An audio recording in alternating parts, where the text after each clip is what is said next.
Bien, alors, la soirée est consacrée à renforcer la mobilisation, et voilà pourquoi. Une course de vitesse est engagée entre nous et les bétonneurs. À chaque fois qu'une décision de justice ou administrative est rendue en notre faveur, le maire, le préfet ou autres prennent une décision contraire ou font appel, et on reste toujours dans ce bras de fer continuel.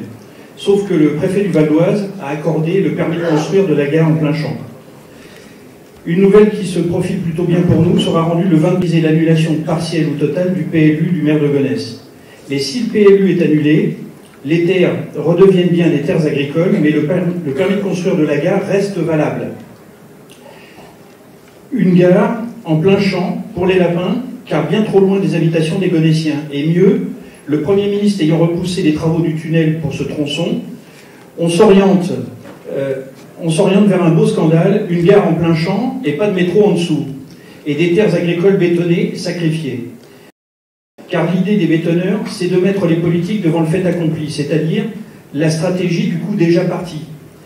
Et il n'y a plus de terre à sauver, on a commencé à verser les premiers mètres cubes de béton, et ça, c'est dans le meilleur des cas. Si nous sommes dégoûtés, bien entendu, on fera appel, mais il faudra amplifier l'action. Autre joyeuseté, le commissaire enquêteur a rendu un avis favorable contre toute attente et la ZAC a été déclarée d'utilité publique, quelques jours seulement après que l'arrêté de création de ZAC a été annulé. Donc une déclaration d'utilité publique pour une ZAC qui officiellement n'existe pas. Vous le voyez, ce n'est pas gagné, même si on continue de marquer des points, grâce à vous, grâce aux coquelicots, grâce aux jeunes pour le climat, à tous nos intervenants de ce soir et aux autres, je pense à Jacques Bouteau, je pense à Annie Lemaire, à Pierre Cerne et aussi à tous les militants moins médiatisés et les Gonessiens franciliens que nous rencontrons tous les jours. Ce chantier absurde doit commencer à bétonner des terres agricoles cette année.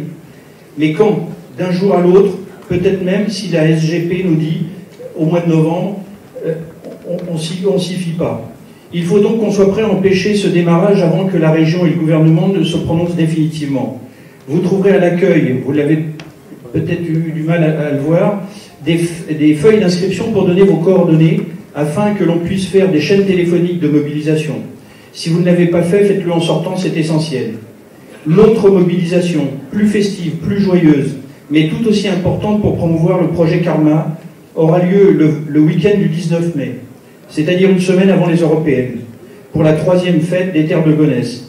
Et de cette mobilisation dépendront les futures prises de position de la région, du gouvernement, ainsi que de l'opinion des électeurs gonessiens des municipales de l'année prochaine.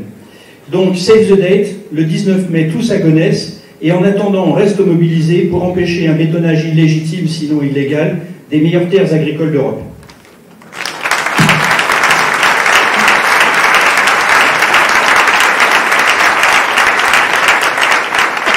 Merci Jean-Yves Souban.